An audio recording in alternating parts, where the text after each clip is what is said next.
Okay, welcome to GATE Prime. तो इससे पहले वाली क्लास में हम लोगों ने कॉन्वोल्यूशंस के ऊपर बात किया था। ग्राफिकल कॉन्वोल्यूशन के क्वेश्चंस हमने देखे थे, जिसका हमने ट्रिक्स एंड बता दिया था आपको कैसे कैसे क्वेश्चंस को प्रोसीड करना। नाउ हम लोग बढ़ रहे हैं नेक्स्ट टॉपिक की तरफ। नेक्स्ट टॉपिक क्या है हमारा? बेसिक्स का थर्ड पार्ट।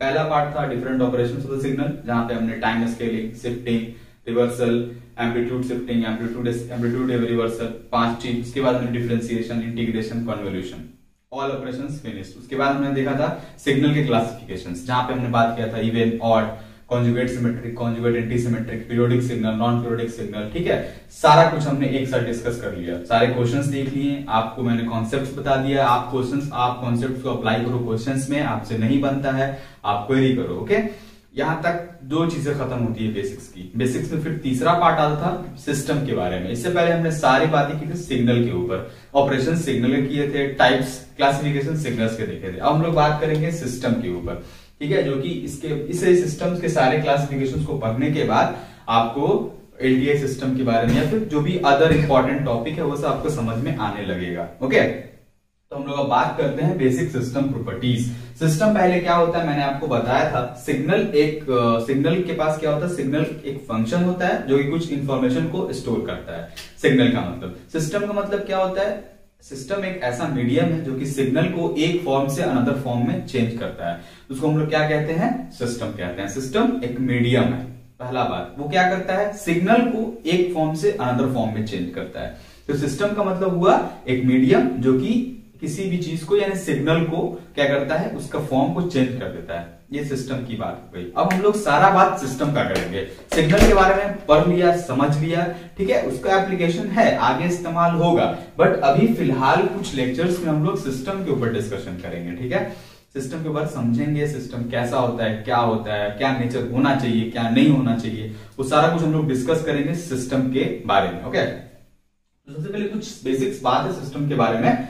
देखो, आपको अगर कहीं पूरे सिग्नल सिस्टम में इस तरह का बॉक्स दिखे तो आप समझ जाना दिस रिप्रेजेंट सिस्टम। ठीक है, ये आपको यूजुअली रिप्रेजेंट किया जाता है सिस्टम से। ठीक है, ये बॉक्स के बारे में जो आप देख रहे हो ये आपको सिस्टम को रिप्रेजेंट करता है। आपको लिख दिया है सिस्टम, शॉर्ट फॉर्म में पूरा लिख लो सिस्टम।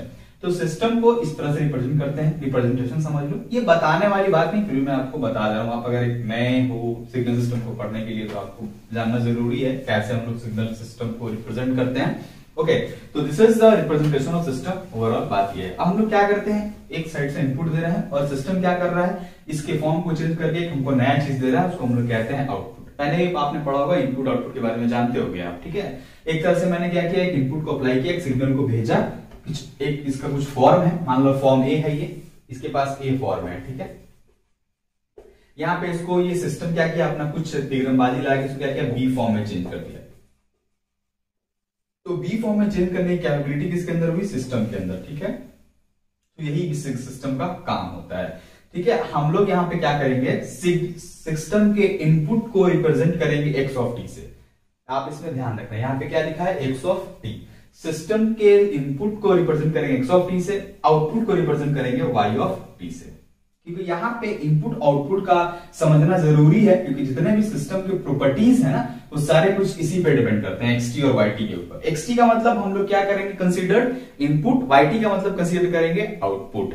ठीक है, मैंने आपने एक्सटी दिया, सिस्टम ने क्या निकाला, वाईटी निकाला। समझाने के लिए मैंने क्या कहा, आपने एक सिग्नल को डाला, जिसका कोई सिग्नल था वो ए फॉर्म में था, सिस्टम के अंदर जाते ही कुछ प्रोसेस हुआ, उसके बाद क्या किया, वो बी फॉर्म में निकल गया, मतलब फॉर्म को चेंज हो गया। तो सिस्टम का डेफिनेशन यहाँ पे प्रूफ हो जाता है।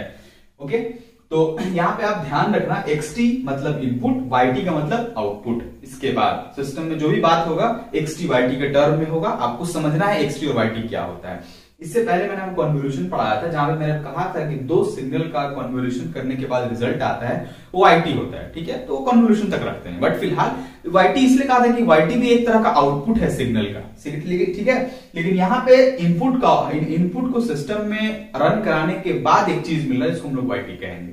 ये बात ध्यान में रखिएगा, ये बात समझ में आनी चाहिए आपको। अगर नहीं आ रही है तो फिर आप इसको बार बार रिकॉल करना। मैं जो आपको बोल रहा हूं, x t means input, y t means output. X t एक सिग्नल है जो कि इनपुट था, सिस्टम में डाला गया और वहां से आउटपुट निकला, that is y of T.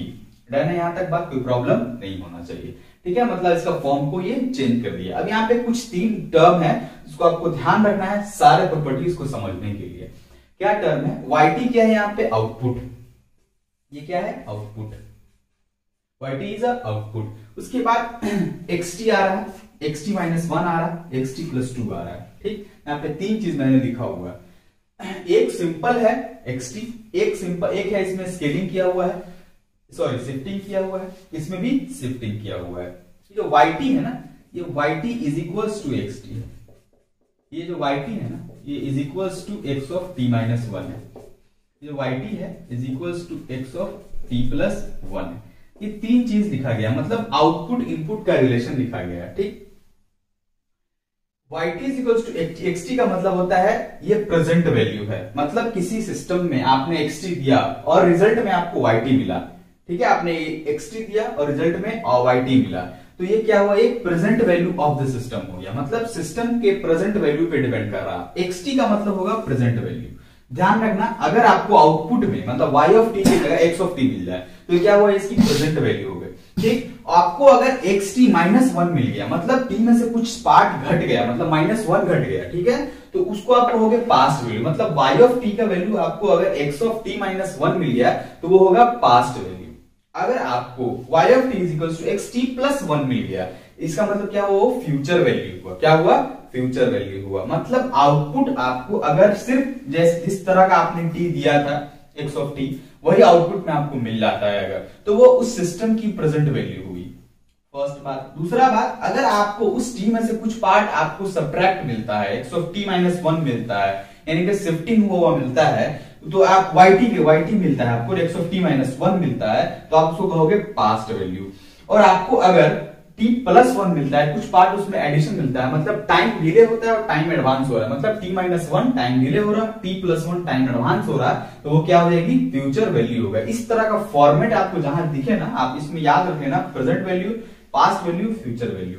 लेकिन ये डिपेंड करेगा, present value, past value, future value जो होता है वो डिपेंड करता है किसके ऊपर, इनपुट के ऊपर। ठीक है, इनपुट के कंडीशन के ऊपर ये चीज डिपेंड करेगा। इस ये बहुत ही इंपॉर्टेंट पॉइंट है, काफी ज्यादा मिसकंसेप्शन होता है कि जो x of t present value, past value, future value जो है कैसे, तो वो डिपेंड करता है इनपुट के ऊपर, मतलब आपने जो इनपुट दिया है उसके ऊपर डिपेंड करेगा। मतलब आप t के जगह पे 1 रख रहे हो तो उसके अकॉर्डिंगली आप प्रेजेंट वैल्यू देखोगे, t की जगह 2 रख रहे हो तो उसके अकॉर्डिंगली आप पास्ट वैल्यू या फ्यूचर वैल्यू देखोगे। वो आपके ऊपर डिपेंड करता है, कहीं कहीं कंडीशन दिया होगा, कहीं कहीं वो आपके ऊपर डिपेंड करेगा, प्रेजेंट वैल्यू, पास्ट वैल्यू और फ्यूचर वैल्यू। तो आपको ये ध्यान रखना, ये तीन format, x of t minus 1, x of t plus 1। x of t अगर है तो वो डिपेंड करे, वो उसको कहते हैं हम लोग present value, x of t minus 1 है तो कहते हैं past value, x of t plus 1 है तो क्या कहते हैं उसको हम लोग फ्यूचर वैल्यू। ज्यादा वरी करने की जरूरत नहीं है, फॉर्मेट को याद रखो, बाकी सारा कॉन्सेप्ट जब हम लोग एक 1 बाय 1 करके सिस्टम प्रॉपर्टीज पढ़ेंगे वहां क्लियर होता चला जाएगा। तो यहां तक में याद रखने वाली कौन सी बात, समझने वाली कौन सी बात थी, इनपुट x ऑफ t होगा, आउटपुट y ऑफ t होगा। ठीक है, x ऑफ t डाला, y ऑफ t निकल गया। y ऑफ t में तीन फॉर्म होता है, जो कि प्रेजेंट, फ्यूचर और पास्ट। प्रेजेंट का मतलब जो जैसा का तैसा प्रेजेंट हो गया, पास्ट का मतलब क्या हो, कुछ चीजें पीछे चली जाए, मतलब कुछ कम हो जाए, पास्ट हो गया। फ्यूचर मतलब कुछ चीज ऐड हो जाना। ये देख के भी तो पता चला ना, t प्लस 1 मतलब कुछ एडिशनल हुआ है, ऐड हुआ, तो हम लोग उसको फ्यूचर कहेंगे। कुछ घट गया तो पिछले पहले कम था, ठीक है, उसमें क्या कहेंगे, पास्ट वैल्यू। माइनस मतलब कम, तो कम तो मतलब क्या, कम मतलब पीछे चले जाओ, एक अंडरस्टैंडिंग के लिए। और जैसा का तैसा y of t, x of t हो गया तो क्या वो प्रेजेंट वैल्यू हो गया। इस बात को ध्यान रखना, बस इतना ध्यान रखना। लेकिन एक बात पॉइंट नोट कर लेना कि ये जो present value, past value, future value है ना, वो डिपेंड करेगा इनपुट के ऊपर। बस इस बात को ध्यान रखना, मतलब जैसा इनपुट लोगे उसके अकॉर्डिंगली ये चीज क्या होगा, चेंज होगा। ठीक है, present value, past value, future value change होगा इनपुट के अकॉर्डिंग। ठीक है, वो किसी दूसरे के अकॉर्डिंग, इनपुट के अकॉर्डिंग, ये बात ध्यान में रखिएगा। ओके, अब हम लोग आते हैं सिस्टम के प्रॉपर्टीज के ऊपर। ठीक है, तो जो सिस्टम हम लोग सिग्नल सिस्टम में पढ़ने वाले हैं, जो सिग्नल सिस्टम का जो सिस्टम है उसका एक्चुअली 6 प्रॉपर्टी उसके अंदर होता है।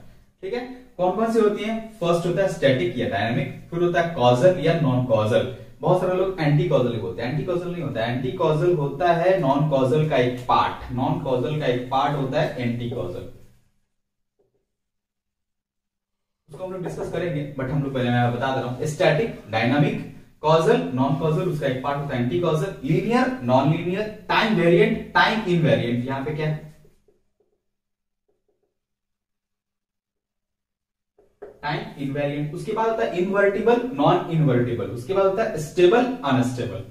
So there are total 6 system properties that we have to discuss to understand the system in detailed manner.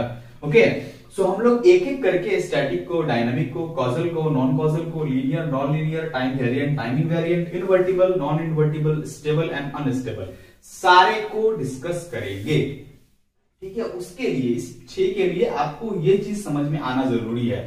Present value, past value and future value, ये फॉर्मेट आपको याद रहना जरूरी है. x of t, xt of my xt minus 1, xt plus of 1, ये 3 चीज आपको याद होना जरूरी है इस सारे प्रॉपर्टीज को समझने के लिए. जब आप इतना चीज पढ़ लोगे ना, मतलब ये सारे प्रॉपर्टीज को डिस्कस कर लेंगे, तो एक टॉपिक आता है जिसको हम लोग कहते हैं LTI system. LTI is a combination of linear, time invariant, time और इनवेरिएंट. टाइम इनवेरिएंट सिस्टम का क्या होता है? कॉम्बिनेशन होता है. ये काफी इंपॉर्टेंट है, ये काफी इंपॉर्टेंट होता है आपके सिग्नल सिस्टम के लिए. मैंने आपको इंट्रोडक्शन वीडियो में बताया था कि सिस्टम प्रॉपर्टीज पढ़ने के बाद आप LTI सिस्टम को पढ़ना, मैं पढ़ाऊंगा, आप पढ़ना. ठीक है, तो LTI system is very important. After completion of this all 6 topics we will discuss about LTI system. काफी अच्छा डिस्कशन करेंगे LTI के ऊपर, उससे रिलेटेड क्वेश्चंस देखेंगे, उससे रिलेटेड कॉन्सेप्ट को समझेंगे. सो बेसिक सिस्टम प्रॉपर्टीज का मतलब यही हुआ, 6 प्रॉपर्टीज हैं, एक एक करके सबको देखना है, सारे क्वेश्चंस भी करने हैं. मतलब स्टैटिक टाइमिंग पढ़ने के बाद हम लोग क्या करेंगे? क्वेश्चंस करेंगे. ठीक है, ऐसा नहीं कि बस पढ़ा दिया बस हो गया, ऐसा नहीं करेंगे. कॉजल नॉन कॉजल के बाद क्वेश्चन, फिर उसका लीनियर नॉन के बाद क्वेश्चन, मतलब हर टॉपिक के बाद क्वेश्चन करेंगे. ये 6 का सोर्स जो है वो यही है, प्रेजेंट वैल्यू, पास्ट वैल्यू और फ्यूचर वैल्यू. ये ध्यान रख लेना. आज के बाद के लिए इतना ध्यान रख लो कि x of t मतलब इनपुट, y of t मतलब आउटपुट. सिस्टम का ये नोटेशन कह लो, जो कहना है कह लो. ठीक है, ये बात को ध्यान रखना. उसके बाद हम लोग एक अच्छा डिस्कशन करेंगे LTI के ऊपर, जो कि काफी इंपॉर्टेंट है.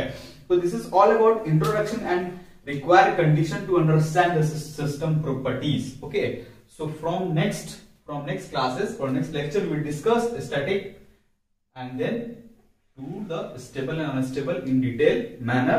यहाँ पे क्वेश्चन डिस्कशन होगा, आपको कॉन्सेप्ट बताया जाएगा, जिसके बाद आप कोई भी क्वेश्चन आराम से सॉल्व कर लोगे, गारंटेड 100%. ओके, सो आज की क्लास इतना ही रखते हैं. कोई प्रॉब्लम हो तो आप पूछो, कमेंट पूछ लो, कहीं पूछ लो, टेलीग्राम ग्रुप में पूछ लो, कहीं भी पूछ सकते हो आप. ओके, सो आज के लिए इतना ही रखते हैं. Thank you.